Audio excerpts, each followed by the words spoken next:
Greetings, my friends. Welcome to the next episode of the Mint Mob Podcast. Jason here, joined by my buddy Alex across the pond in Germany. We're going to jump into the usual stuff, but before we do, let's check in and see how it's going over in Germany. What's happening, brother? Hey man, everything is great. Looking forward to this little episode today. Always great to be here. And we got a lot of cool stuff to talk about. I'd like to ask you something because we got the big tariff deal between the United States and Europe today. And let me just quote what the deal actually says. So we have 0 tariffs on US goods into EU. We got 15% tariffs on EU goods coming into the US. We got the EU purchasing US military equipment, and we got 750 billion in US energy purchases. Dude, how does it feel being in the winners team?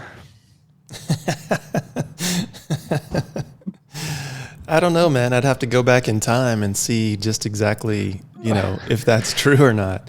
As I know that at one point tariffs were pretty hefty going that direction. So I don't know, man. You tell me. Like, what was the situation before? Really, like I think that would be, kind of what would let us know if it was a good deal, right? I mean, obviously this sounds like a good deal for the U.S., but what were we doing prior to that? Was it like horribly in the favor of the European Union, and so now we're just making up for lost time, or what is it? What's actually happening? Yeah, that's actually a good question. Let me just check that real quick. I think we had mutual tariffs, but didn't you just mention, like in the call we had before, that the US has like a similar deal with Japan? Yeah, I think with Japan we had a very similar deal. It sounds like, based on even those numbers, I think something like 15%, and then I want to say like a $500 billion investment in infrastructure, but I'd have to go back and look to be 100% sure. It's kind of funny because, whether these things are, I think, good or bad, it's been interesting to watch people sort of rip each other apart over like the Trump presidency and talk about how he's done nothing and this and that and the other thing.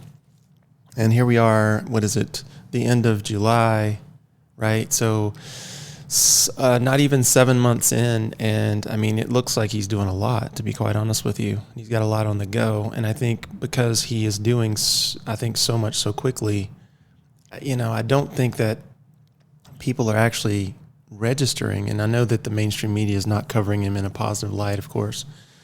But I mean, I think for, all intents and purposes, the guy is actually moving pretty quickly. And so you have to give him credit for that. And I think he knows that he's only got 3.5 years, and then that's it. It's over for him. So I could see him trying to push as hard, as fast as possible over the near term. But as far as like the tariff thing goes, I mean, the U.S. was definitely paying asymmetric tariffs for a long time. I don't have the stats in front of me. I did the research on this a while back when the conversation first started.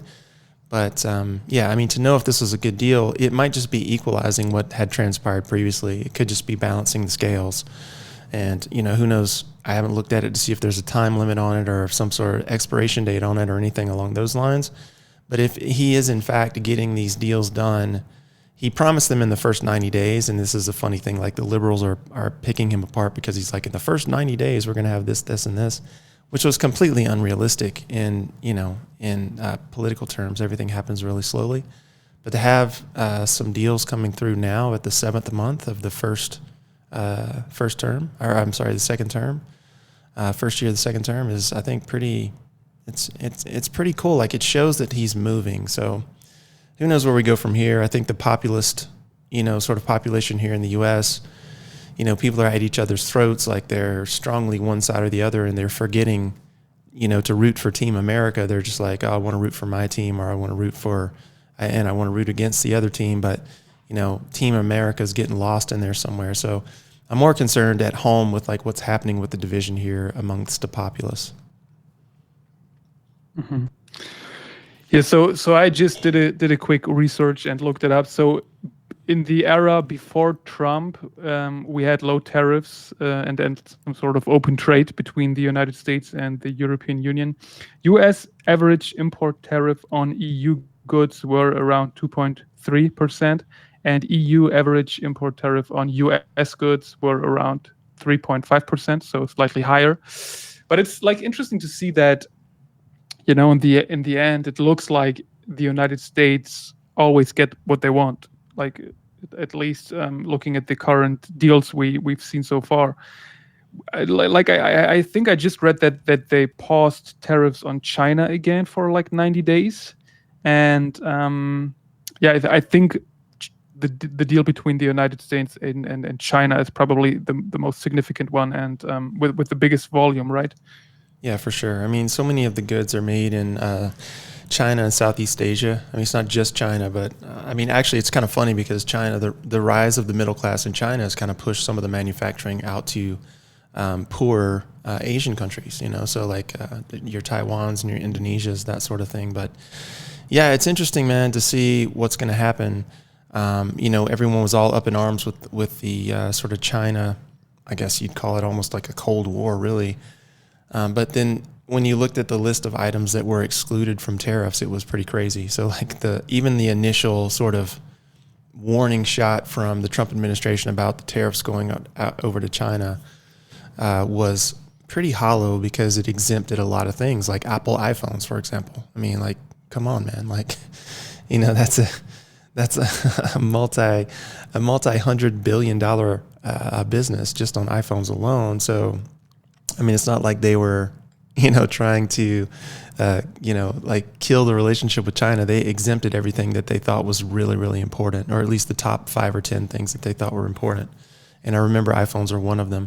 I think toys was another one, actually, if I remember correctly, being an action figure guy. I think they exempted toys, or there was a lobby to exempt toys from the tariffs as well. So, but yeah, I mean, they're going to keep kicking this can down the road until they arrive at something that's mutually beneficial, I'm sure. I don't think anyone's stupid enough to just, you know, arbitrarily burn a bridge with China because, again, so much of the goods come from there. And basically the U.S. economy is consumer driven. So, I mean, that wouldn't make any sense at all. Yeah, absolutely. But do you think, like you just said, that you rather care about the situation inside the country? Yes. Do you think with all the money coming in right now, this is going to get better? Or do you think they will just, you know, use the money paying debts or whatever? Here's the thing, right? The punchline is sort of in my original statement, right? When Trump said that he was going to have a bunch of deals done, I forget what I don't listen to the guy that much. But I remember there were a bunch of headlines about him talking in the first 90 days, he was going to have X number of deals done, right? And I remember thinking to myself, that's pretty ambitious because, you know, governments move really, really slow. And, you know, the only thing that's really, I think, lit a fire under the Trump administration's ass is the fact that he can't run for office again. So like, this is it for him. This is all he can do, you know, so he's got to go as hard as he possibly can. But when I say the punchline is in the story, when I said earlier, like people are ripping him apart for not doing anything, and they're using that deadline that he posted as as proof. You know, this you know, leftist moron on X named Destiny. His name's Stephen Bonnell. He likes to talk about, you know, conservatives like they're dogs, like they're animals. And he loves to berate the Trump administration. And it's kind of funny because he'll throw out, you know, this idea, well, he said he was going to get it done in 90 days and get anything done in 90 days, blah, blah, blah. A typical like liberal, you know, I know knowledge, but I know not what the knowledge means kind of a thing. And then, you know, like, forgetting the fact that, okay, some deals have come through in the first 6 to 7 months. And so there's no credit for that because it was past Trump's stated deadline of 90 days, right? So like if you're on Team America and the deal gets done in 6 months versus 3 months, wouldn't you celebrate the deal getting done eventually? Like if you really cared about the success of the administration and then the people who live under that administration and within those borders, rather than just saying, well, nothing got done. He didn't do anything. You know, he said 90 days, nothing got done in 90 days, you know. It's like time stopped at 90 days. But meanwhile, forgetting the fact that previous administrations really don't do anything in their first 2 years, right? So this guy's getting some stuff done in the first months. And I'm not here stumping for Trump. Like, Trump's not my favorite person.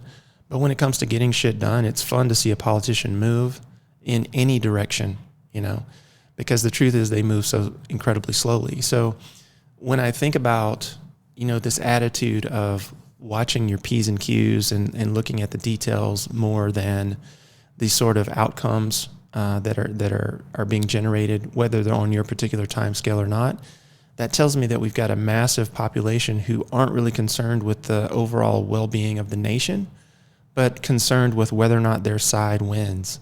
And when you're in that spot, man, you're in a really dangerous place, especially when you have the middle class being taxed to death and a shrinking middle class and more people struggling to get by. This creates more and more populism, which creates more and more my team versus your team. And that's really the danger right now, is this whole us versus them narrative that both parties have been pushing for a long time. And that's more concerning than anything. So for those of you guys who are listening to this and kind of follow this stuff closely, if you look at Ray Dalio's work on how empires rise and fall, this guy is a multi-billionaire, ran a multi-billion-dollar, one of the most successful, if not the most successful hedge funds in the world for many, many years. He's basically identified certain cycles that cause this sort of behavior to happen, and how empires and populations within those empires sort of rise and fall and go to war with one another and all the rest of it.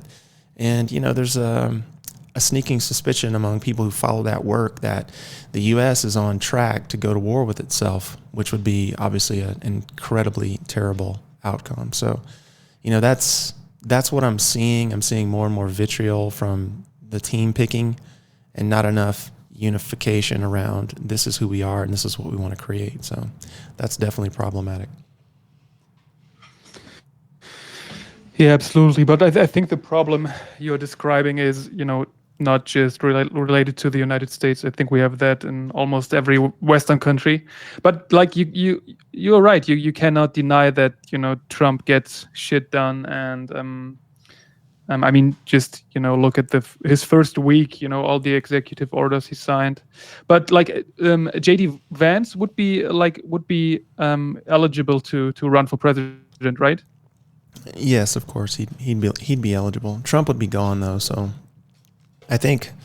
Yeah. Do you think that's a possibility that he runs for president after Trump? I think he probably does, but the question you have to ask yourself is, if the Trump administration is able to do enough positive things for enough people, so that they would vote for a JD Vance, for example, right? And so when you look at where we're at, and the mainstream media still to this day will not acknowledge any positive outcomes from the Trump administration. Again, they're cheerleading for their side. You're going to see more and more people who are uninformed or who don't work or who haven't been exposed to the tax system, people who lead with their heart rather than their head. They're going to move away from the party that's being demonized. And right now, again, that's always the Republican Party. So, and then of course you've got Elon Musk wanting to start the America Party, I think he's calling it. And anytime you have a third party, it throws a monkey wrench into the numbers, because now you can win the election without a majority, right? So if Trump stole voters, Trump would steal voters probably more from the Republicans than from the Democrats, which would lessen the total number of votes for Republicans and increase the total number of votes for Democrats, and probably not be effective in terms of getting anyone from the America Party elected, but just serve as spoiler to one of the other two parties. We've seen this before in the 90s with Ross Perot and that sort of thing. So yeah, it's going to be interesting to see what happens, but I think the Trump administration is going to have to really deliver some positive goods. And that's hard to do without government handouts, which is why, most politicians just promise more and more government handouts.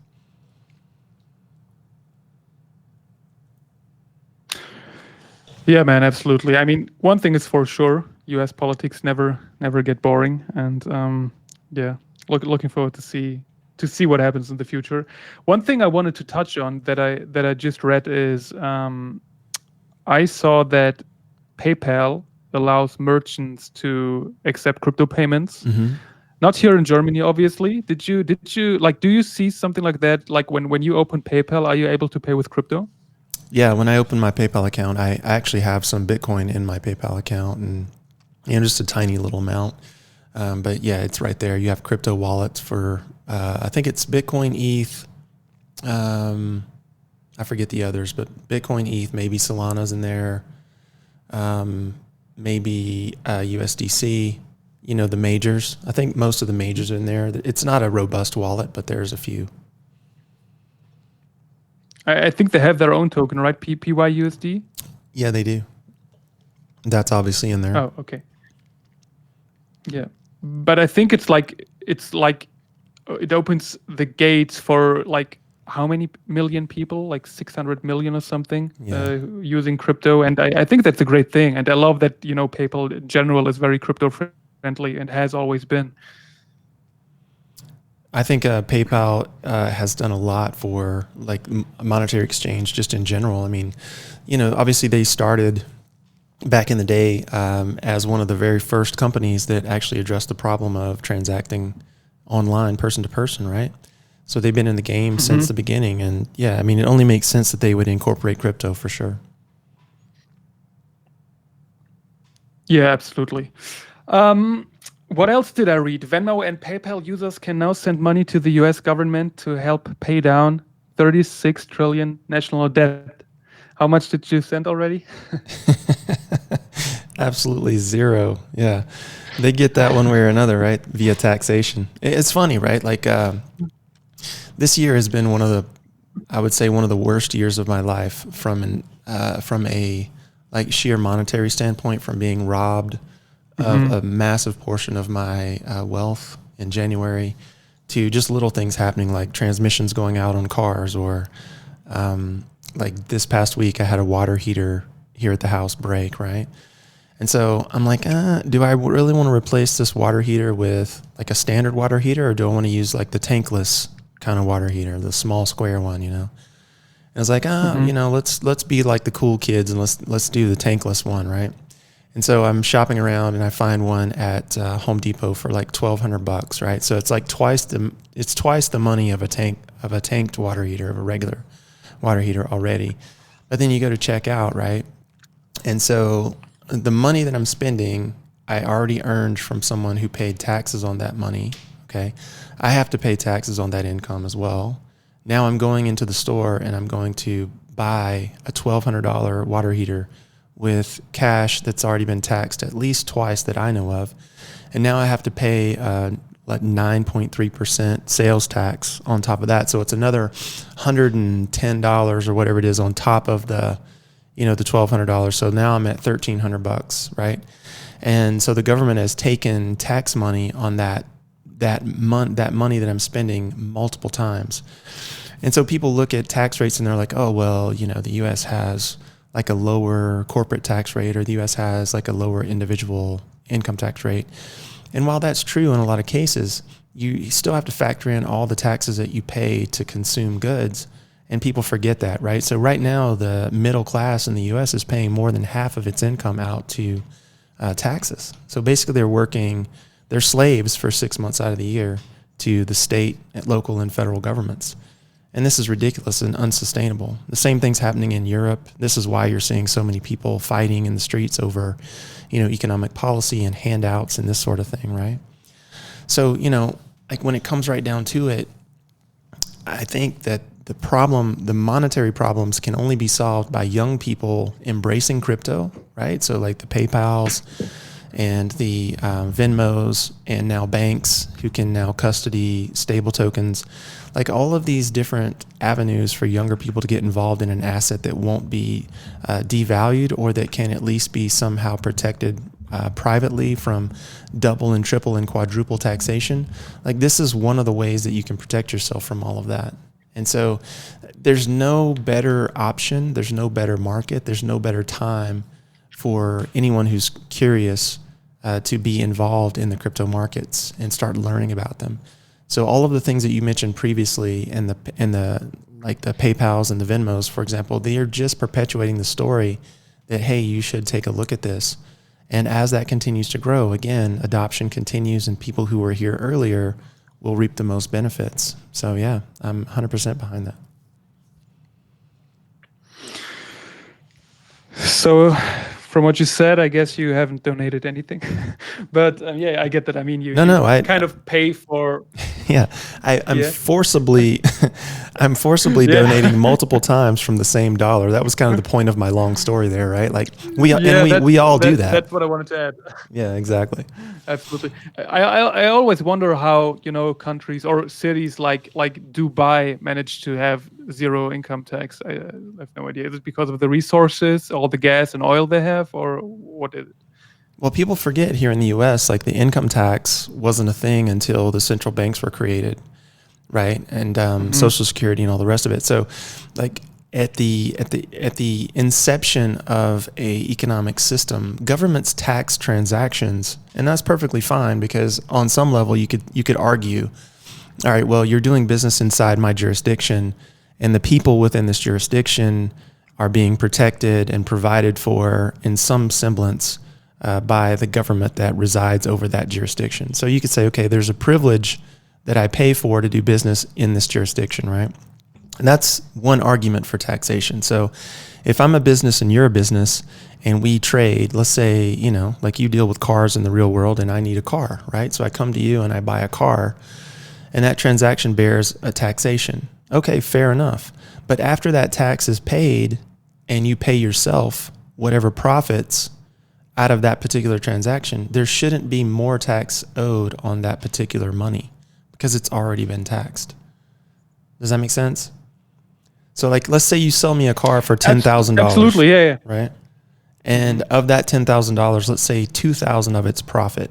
And let's say, I'm just using round numbers. Let's say Germany takes 10% on that transaction. Okay, so now you owe the German government. It's 20. It's 20.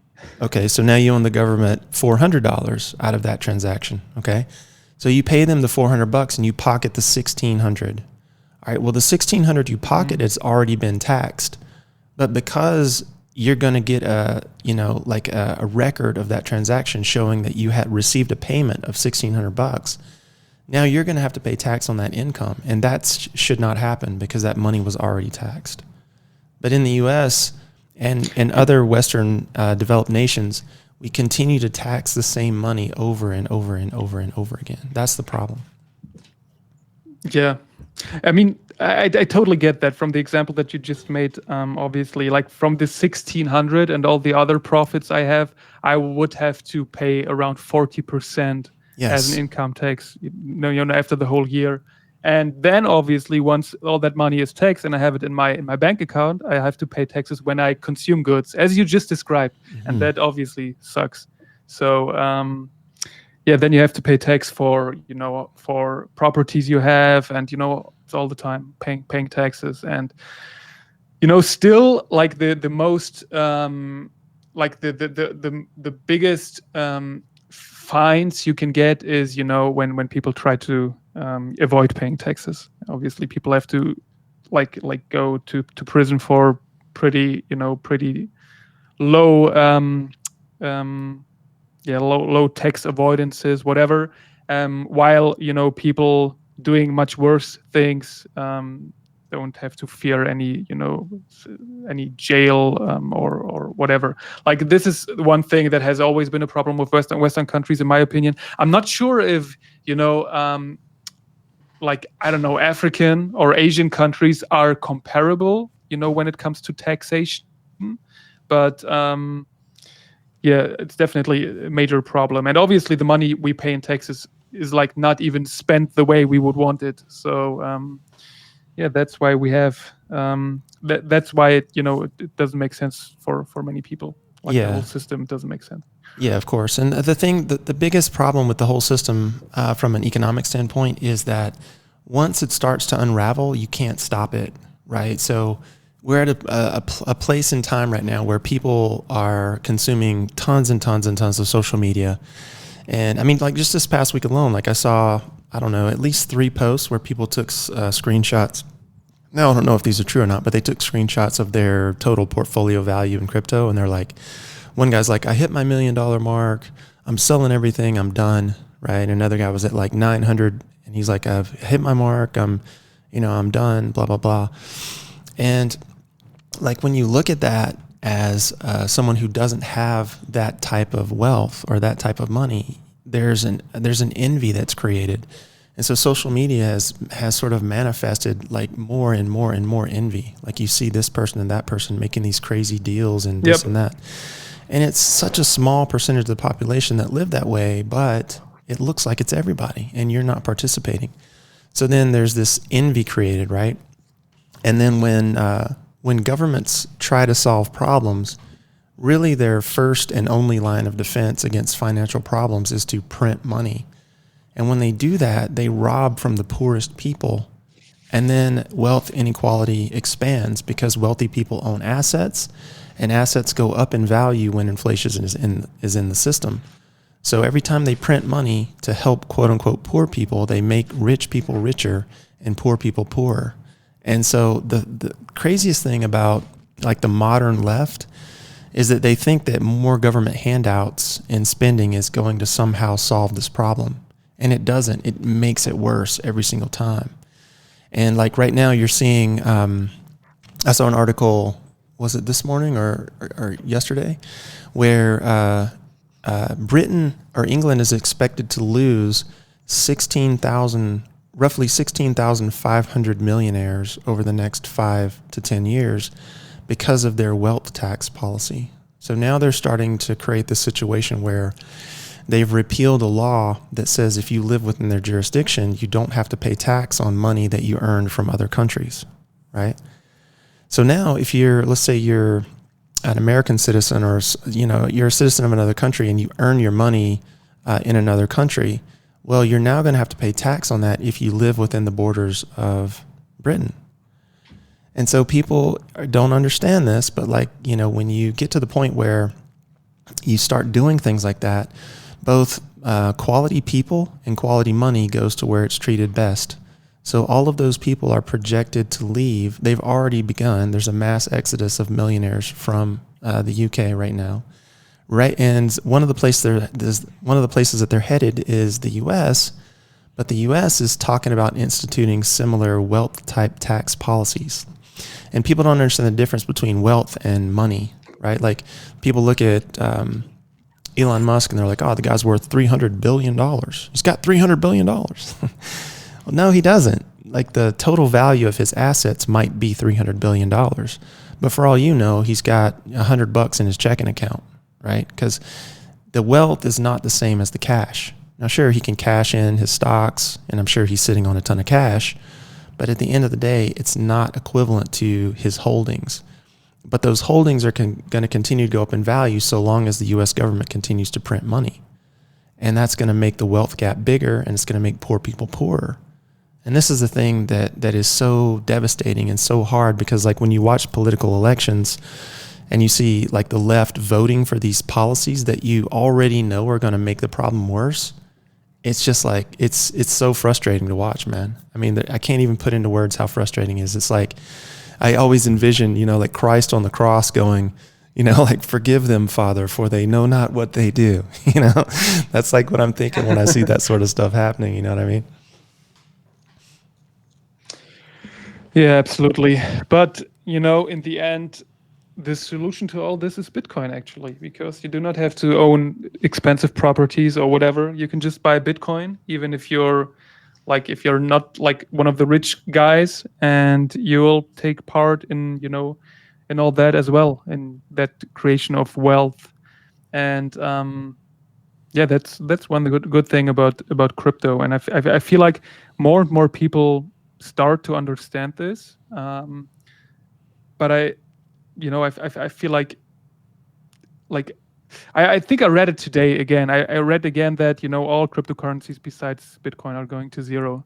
And I know there are many fans of other altcoins out there, but in 50 years from now, I'm not sure like if we need all these tokens. And yeah, I know that you keep saying that you think Ethereum, Solana, all these tokens are going to survive, but will they survive in the same way, or will um, the whole frame change? Like will we have like some sort of Solana stocks? Will we have these tokens still? I'm curious to see if all that changes, because in my opinion, Bitcoin is always going to be the only store of value, while the others may have utilities. But do we need tokens or not? Or do we treat them as stocks? Or this is one thing I'm curious to see in the future. Yeah, no, you're absolutely right. I mean, the way things exist today will not be the way things exist in the future. But that's also true of Bitcoin, right? Like if you look at Bitcoin when it was originally incepted, it was a peer-to-peer, cash system. Like that's literally on the title of the white paper, like peer-to-peer cash, right? Yeah. And so it was Yep. designed as such. And then, as the system grew, they added different things, like they added different types of wallets, right? So right now within Bitcoin, there's at least 3 different types of wallets. And then on top of that, you had the rod armor code that allowed for ordinals and now runes, right? And so you're going to continue to see more and more development on the platform. So it's not going to exist as what it was incepted to be solely. There'll be other purposes and reasons for its existence. But is it going to be the best medium to transact in, say, art? Probably not. Is it going to be the best medium to transact in business? Well, maybe for large singular transactions, but not for small recurring transactions, at least not as it exists today, which is why you have like the Lightning Network and you have, Stacks and all these other sorts of tools that ride on top of Bitcoin, right? Whereas something like an ETH or a Solana is purpose built for speedy, small, inexpensive transactions. And that's what business wants, right?